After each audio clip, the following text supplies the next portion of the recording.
კლინიკა ჰარმონია, რატომღაც სამედიცინო სამყაროს წარმომადგენლებმა ვიტვირთეთ აი კავკასიური იოგა.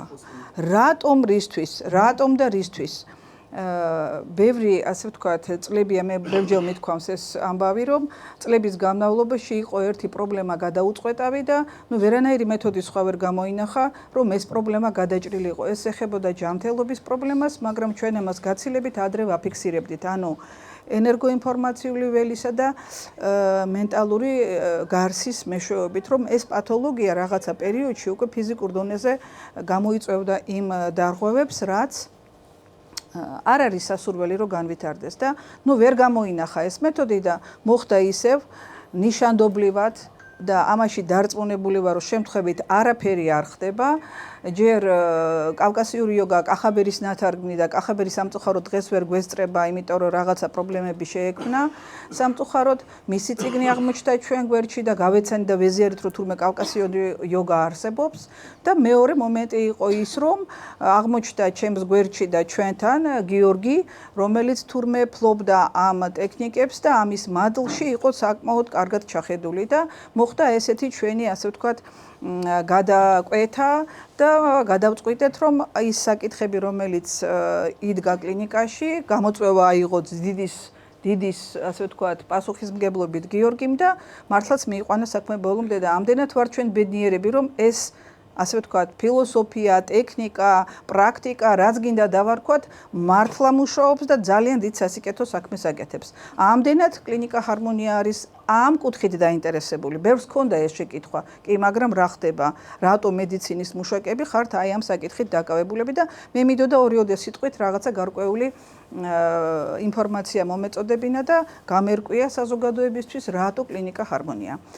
ასევე ნიშანდობლივია ის რომ მოხდა შემდგომ ამ ყველაფრის განვითარება იმ კუთხით რომ თურმე ჩვენთვის უცნობი იყო საქართველოში კავკასიური იოგას ცნობდნენ უკვე დიდი ხანია თვითონ გიორგიც რომელიც იყო დაკავებული 2000-იან წლებში ამ საკითხით და ნათარგმნიც ჰქონდა უკვე სტატიები ბატონი ბადრი პატრკაციშვილის გამომცემლობა იყო გაზეთი მთავარი გაზეთი ქალბატონ ნინო ციცნობს ამას და იქ ჰქონდა თითო არკანი ესე გამოცემა ნათარგმნი თურმე და ეროვნულ ბიბლიოთეკაში ინახება ეს ეგზემპლარები ვეღარ მოუყარეთ თავი და ამასობაში სანამ ის საქმე გაკეთდებოდა ბატონი ალიკო მოგვილოცა ახალი წელი და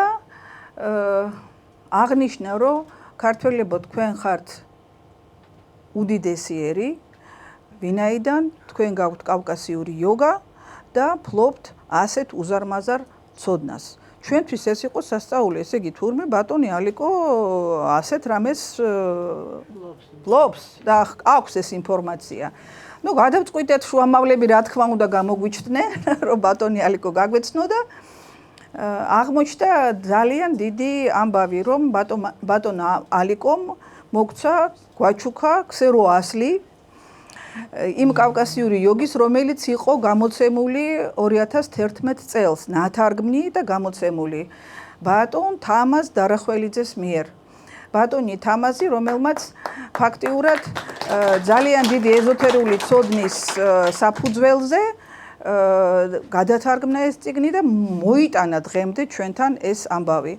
ამდენად ბატონი თამაზი, რომელიც იყო დიდ ღვაწლში, როგორც ეროვნულ საქმიანობაში, იმ პერიოდში ასევე დღემდე ის ნათარგმნი, რომელიც არის აი დღეს რაც წიგნი გვაქვს ჩვენ აქვს, ეს არის ბატონ თამაზ მიერ ნათარგმნი და ჩვენ არ გვაქვს უფლება რომ ეს დღე არ აღნიშნოთ და ძალიან ნიშანდობლივია ქალბატონმა ნინომ არ უნდოდა ჩემთვის ადრე ეთქვა ეს ამბავი და თურმე დღევანდელ დღეს ყოფილა ბატონ თამაზის დაბადების დღე.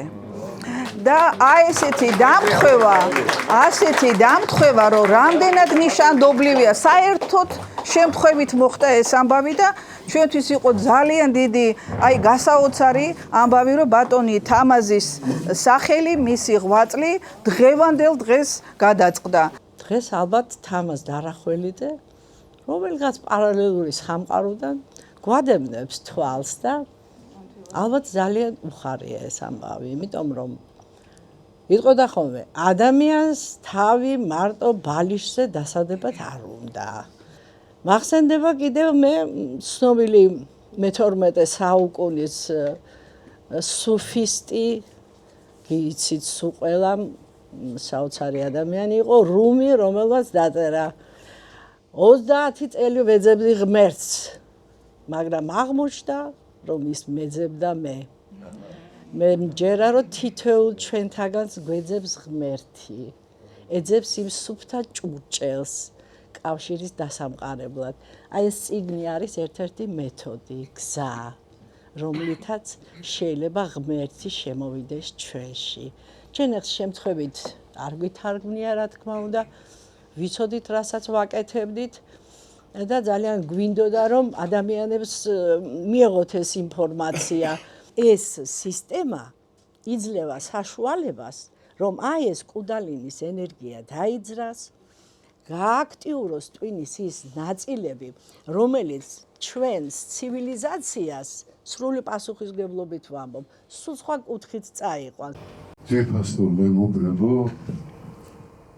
ქრისტეს მიერ საყვარელობებო, ჩემი გული სავსეა, დღეს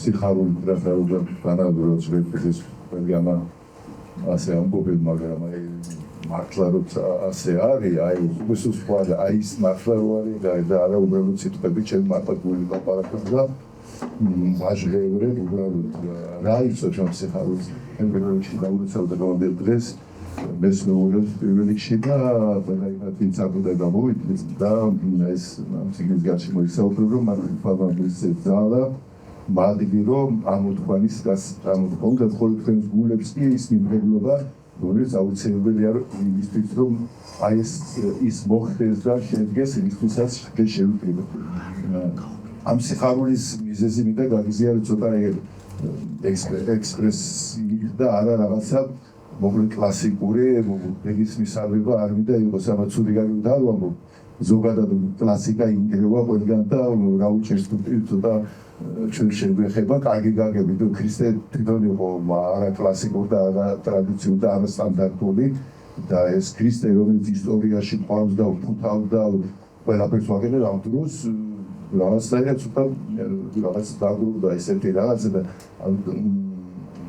ისე უნდა ჩვენში შემოვიყვანო და ის ყოველთვის ახალი იყო და არის და არც წარსულია გარსულოვანი ჩვენ რაღაცა შევქმნით სამი დრო ქრისტეში რო იყვიან დეიურე ის უკვე მოხდა და ყოველთვის არის უბრალოდ ჩვენ ვიჭერს და აი ესეთი შეხვედრები ასეთი ციგნის პრეზენტაცია რომელშიც ბევრი ადამიანის რომელიც იკვლევდა თავისთავად და სამყაროს სხვადასხვა კუთხით, აი როგორც ღაბრებში რო არის რო ძმები მიდიან და ზოგს მაკრაფელი მოაძლევს სავარცხელი ზოგს არკე და შვედიანები თავიანთ ოჯახის წევრს თავიანთ დაიქოს ავამტყობს ჩვენ დაიქოს სულია ეს ყველაფერი ერთია ხო და დღეს რაღაცა აქ იგრძნობა ზუსტად ამ ღაბრებს გაცოცხლება ანუ აქ თქვენ წარმოადგენთ ყველა ჩემი მეგობრები ხარ და უმრავლესობას პირადადაც ვიცნობ ერთმანეთს გამოცდილებები რომლებიც თელი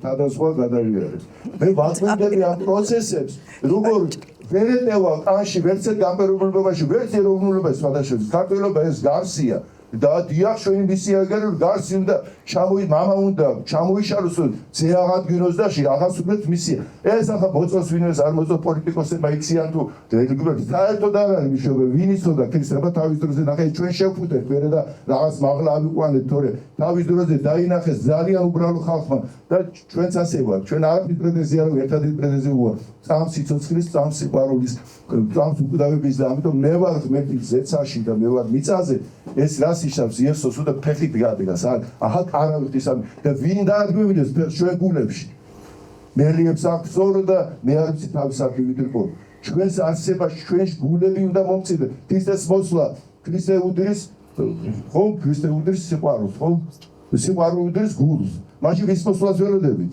გულის მოსვლა ორი მშობა გულის სიψიფეში მოსვლა და გულის გაბრაზებას გული მოვიდა არ უნდა მოვიდა არ მოვიგდეს გული ამდენ სიხარბეს რო შინაგანად ერთი კარგად შევძახო და გადავაფერთხოთ ყველაფერი და შედგეს კაცი ვინ აჩქარებს ქრისტეს მოსვლის მომლოდინანო და დამაჩქარებლობო პეტერ მოციქულის წეს ორიგინალის თარგმანი. ჩვენ ისე დოღლაპიასავი კი არ დავველოდო, აბა როდის მოვა. მოსვლის დამაჩქარებლები ხარ, ამიტომ არ ვამბობს იესო არცად არ ამბობს რომ ამა და ამ დროს მოვა, არ ეუბნება. როცა არ ელოდებით მაშინ მოვა, რომ შიგნით შედი, იქ მოდის და ჩვენ მოვყავს. მესია ვინ გონია, ჩვენ უნდა შევადედოთ, ჩვენ უნდა ჩვენი ძაფებით, გული და გამოში ძაფებით ის ერთი დიდი სიცოცხლები ვაჩუქო და დაგება სიბრძნის ტახტი. კავკასიაში რატომაც არ გავბედოთ, სხვაგან სადაც უნდა.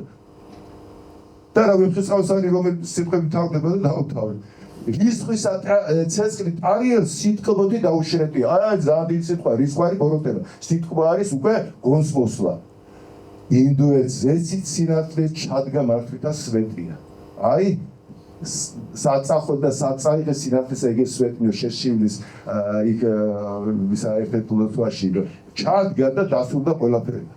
აი ღმერთმა ქნას რომ ეს პროცესი დაჩქარებულიყოს, მე ამას თქვენში ვხედავ, მე ამ პროცესს დამაჩქარებლეს. განსაკუთრებით აი შრომის და ჩვენი დიდი შეხვედრის მესვეურებს და განსაკუთრებით კიდე ჩვენს ამაგდარ პატრიარქს უწოდებ მეცნიერების ჩვენი ქართველობის ბატონ ალიკო ციცაძეს და განსაკუთრებით მისალგება თემწოვანი გერფესუხარი ბატონ ალიკო გეგო სიბო მემკვება გასაუბრ ჩვილი ესოში რა აც გამოტევებ უფალო მონას შესაშვიდობი რა თუ იხილეს თვალთან ჩემთან მაცხოვარებეჩე აი მანამდე არც გაგიშვებთ რომ გიწოდეს სანამ არ ეხილათ ტერიტორიი იმ ჩვილცი ხარულს იესოს და აი მაშინ გასულიყავი ბატონ ალიკო თქვენ კიდე ყველა დიდობიანი საღამო. დიდი მადლობა მამაო. დაახლოებით თითქმის ერთდროულად ორი ამერიკელი ისე არც ერთი იყო ამერიკელი და არც მეორე ჩადის ტიბეტში. ერთი გრაფი კოლონა ვალევსკი და მეორე ნიკოლაი რერიხი. ერთი ეძებს კავკასიური იოგას ზირებს და წარმოიდგინეთ ტიბეტელი ბერების ზნეკეთილობა და მათი დამოკიდებულება ჭეშმარიტებისადმი.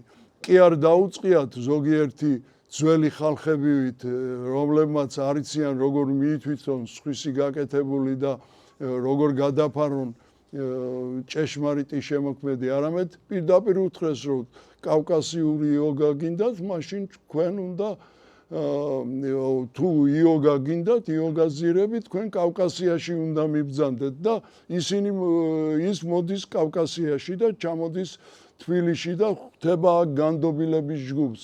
წარმოიდგინეთ მისი გაოცება, რომ კავკასიისკენ მიუთით. ეს ყველაფერი ერთიანი დიდი ცივილიზაციის შედეგია. ჩვენ მართლაც უდიდესი ცივილიზაციის შვილები ვართ და დადგა დრო ამის შესახებ სოფლიოს გავაგებინოთ, ულოცავ. პირველ რიგში ქალბატონებს ულოცავ, რა თქმა უნდა, მთელი ოჯახის ჩანაფიქრი ბოლო-ბოლო ასრულდა, წიგნი კარგად გამოვიდა, მე რაც მქონდა ხელს ეს იყო ქსეროასლი, რომ არა ქალბატონი ნუნუს მხარდაჭერა ეს ყველაფერი არ შედგებოდა. დიდი მადლობა.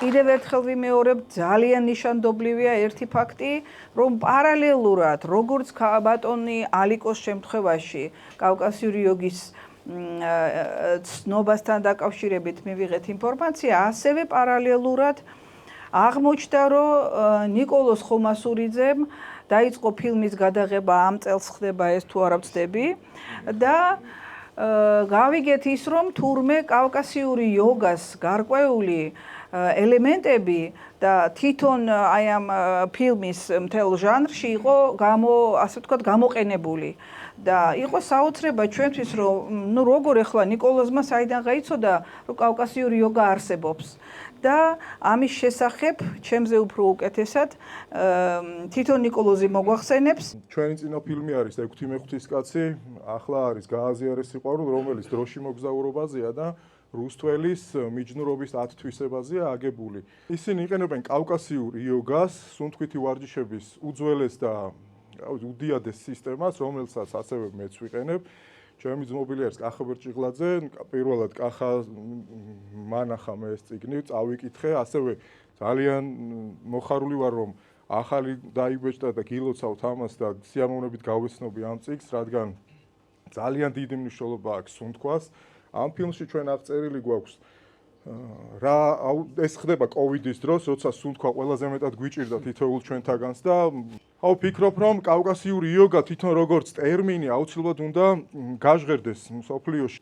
აქ არის ასევე ის აუცილებელი ცილინდრები, რომლებიც ფილმშიც გვაქვს გამოყენებული და თუ ამით აკეთებ კიდევ უფრო მეტად შეიძლება განავითარო და ძალიან მნიშვნელოვანია რომ ეს სუნთქვა ხო აქ ჩვენ გვაქვს ნახსენები და არის სუნთქვა რა არის ყველაზე მთავარი სამკურნალო თვისება არის და ასევე აუცილებელი ადამიანისთვის სტუმრობდი ქალბატონოს ჰარმონიაში და არაჩვეულებრივად არის და გიორგისაც ძალიან კარგად აი ეს სისტემა შეკრული ყველას გირჩევთ ვისაც გავლილი ვიცი რამდენიმეს გავლილი ვისაც არა გაქვთ გაიარეთ ეს თქვენი გამოკვლევა იქ ძალიან მაგარი მეთოდია საიცოცხლო ენერგიის გამოკვლევის და სხვადასხვა ორგანოების შესწავლის და შემდეგ აი ამას როგორ უნდა უმკურნალოთ კავკასიური იოგით. მინდა გამოვაცხადო თქვენს წინაშე რომ მართლაც დიდი მადლიერება სამყაროდან რომ გიორგი დაგვიბრუნდა დაუბრუნდა თავის სამშობლოს და აი ეს დიდი საქმე რასაც ქვია აი ამ ტექნოლოგიის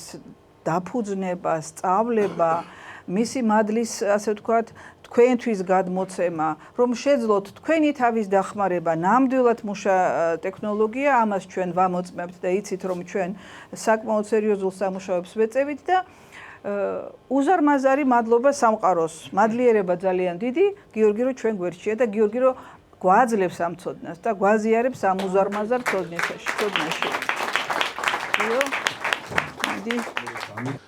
მე დიდ დროს არ წაგართმევთ და უბრალოდ მინდა ვისაუბრო რატომ დღეს, მაინც და მაინც დღეს კავკასიური იოგა. ეს მნიშვნელოვანი მომენტია. დღეს კაცობრიობა გასაყარზეა, ერთ სხივს ენაცვლება მეორე, ცოტა კოსმოსშიც გადავალ. ეს არის ასპექტები ჩვენი ყოფიერების და რომ იშვიათია, როდესაც ჯერ კიდევ ორი სხივი ზემოქმედება არის ხოლმე კაცობრიობაზე. ეს არის მე-6 და მე-7 სხივი.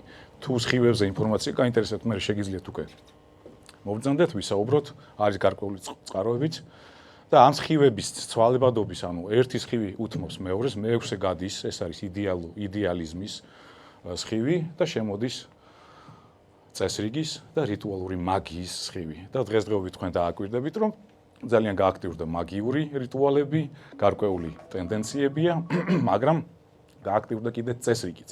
ეს რას ნიშნავს? რომ ამ სხივის გავლენით სახელმწიფო სტრუქტურები გაამკაცრებენ თავიანთ კანონებს, რომ ხალხი მოიყვანონ წესრიგში. ეს ამ სხივის გავლენაა. მაგრამ ამის შეგეშინდებათ, რადგან სხივის შემოსვლასთან ერთად კიდე მზე შევიდა უბრალოდ მერწყულის ეპოქაში. ახლა რას ნიშნავს? როდესაც შედის ერთი სხივი მოქმედებს მე-6, ჯერ კიდევ არ არის გასული, შემოვიდა მე-7, ეს ძალიან დიდი ორმტრიალია, ეს არის დიდი ქაოსი, ჩვენ ფაქტობრივად შევედით турბულენტურ ფაზაში, მაგრამ ამ ფაზაში საშიში არაფერი არის, რადგან ეს არის რევოლუციის რეაქტორი. ასეთი შემთხვევები იშვიათია, რომ აი პირდაპირ ნომრით მე-6 და მე-7 ჩაენაცვლოს სხივებს. და ჩვენ ვეკუთვნით მე-5 რასას, მე-5 რასას ესეთი მერწყულთან კავშირი, მერწყულის ერისა და სხივის კავშირი მე-6 ჯერ მეორდება. ეს ძალიან მნიშვნელოვანია და რას ნიშნავს? როდესაც მე და ახლა უნდა უბრალოდ დავასაბუთო, რატომ კავკასიური იოგა. როდესაც მე-7 შემოდის, ინგრევა ყველაფერი ძველი, მაგრამ მე-7 აღადგენს ყველაფერს უძველეს. მანამდე კავკასიური იოგა მიძინებული იყო.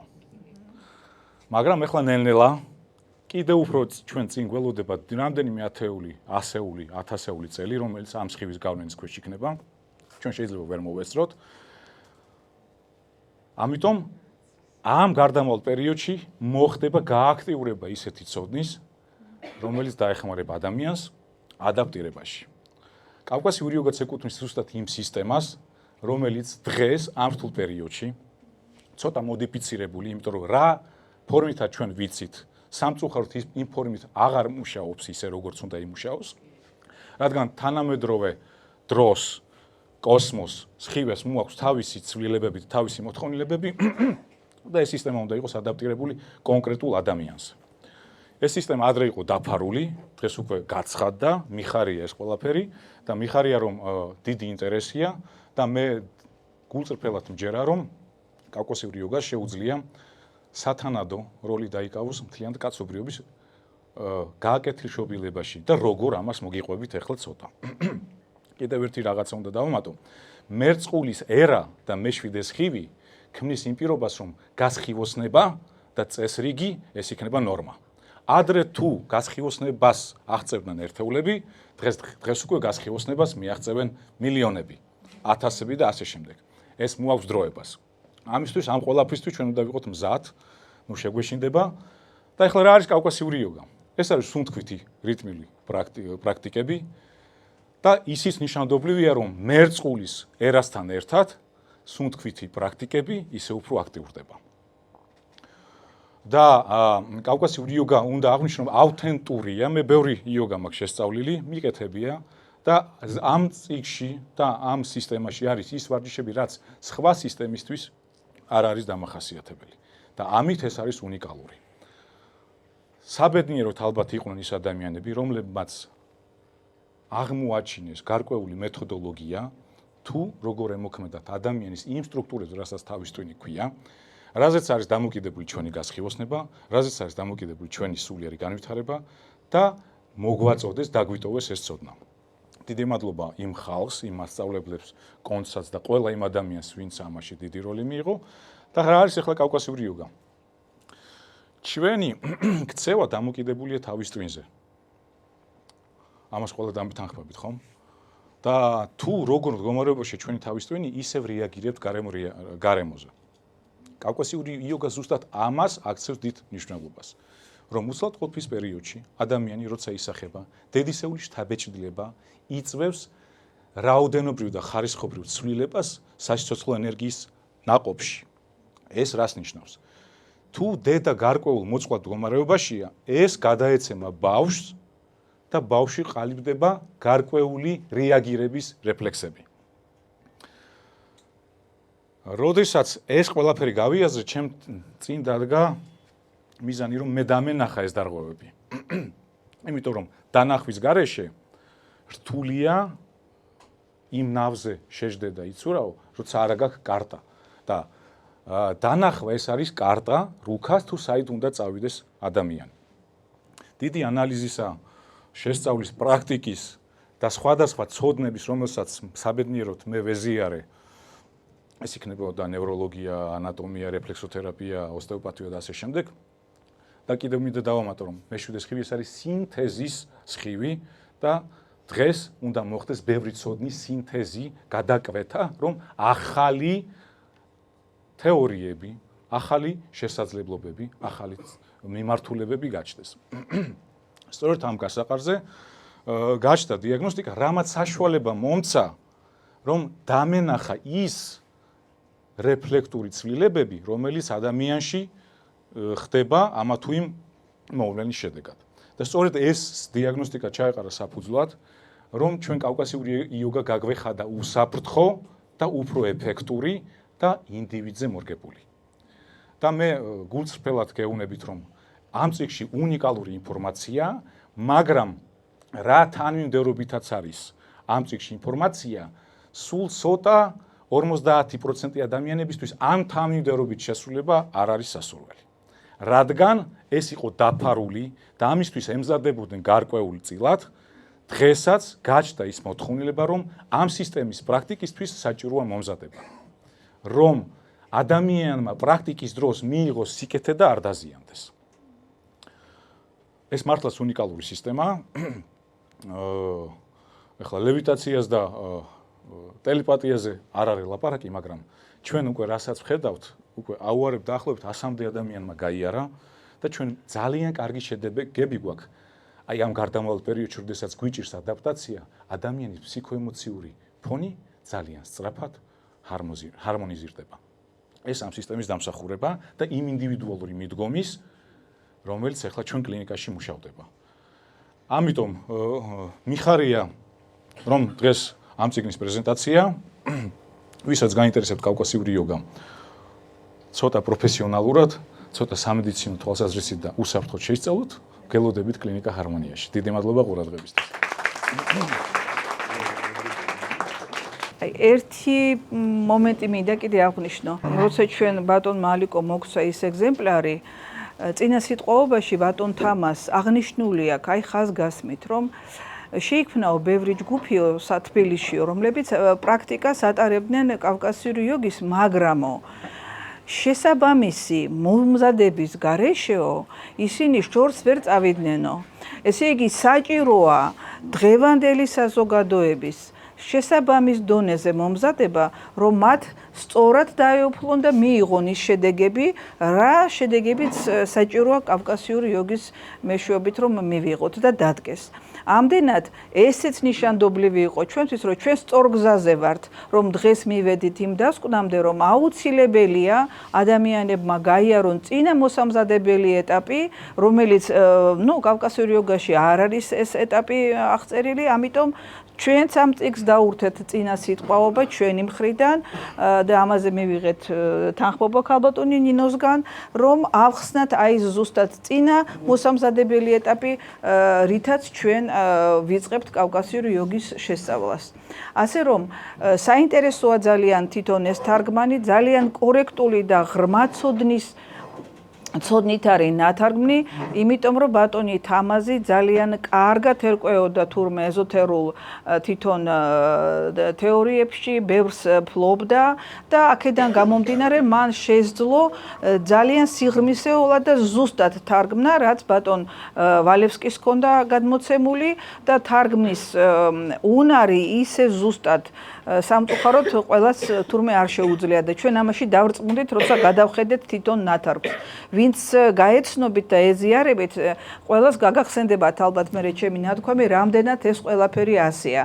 ასე რომ მე ვარ ბედნიერი, რომ გვაქვს შესაძლებლობა ასეთი თარგმანით გავაცნოთ ჩვენს საზოგადოებას და კიდევ ერთხელ გაუწიოთ დიდი პოპულარიზაცია კავკასიური იოგის არსებობას, მის მომავალს, მის ინტერესს და ის უკვე შემიძლია ვთქვათ ამამაც სკოლა, რომელიც ჩვენ ბაზაზე უკვე არის დაწყებული, აქ დღეს ხართ ბევრი, ვინც გაიარეთ ჩვენთან კავკასიური იოგას კურსი და ვიცი რომ თქვენ მაყოფილები ხართ და მე ამას არ ვამეტებ არანაირად და მიხარია რომ დღესაც ჩვენ გვერდში ხართ და ნამდვილად ის კეთილი საქმე რომელიც ჩაყრილია ჰარმონიაში გაგრძელდება, აუცილებლად გაგრძელდება თქვენთან ერთად გადავადგამთ იმ დიდ ნაბიჯებს, რომელიც ამ კავკასიური იოგის შესაძლებლობებში არის. მადლობა ყველას ძალიან დიდი.